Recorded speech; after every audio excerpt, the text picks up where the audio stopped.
Welcome to History's Hiccups. Part 13. In ancient Rome, Emperor Caligula, known for his eccentricities, once waged war on the sea. Declaring a battle against the god Neptune, he sent his army to the Mediterranean shore.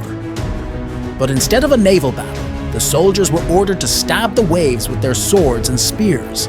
They attacked the water, an absurd sight, obeying their emperor's whims.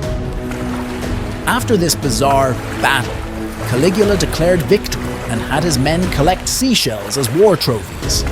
This strange event, showcasing Caligula's madness, is a testament to the unpredictable nature of Roman emperors, a true oddity in history.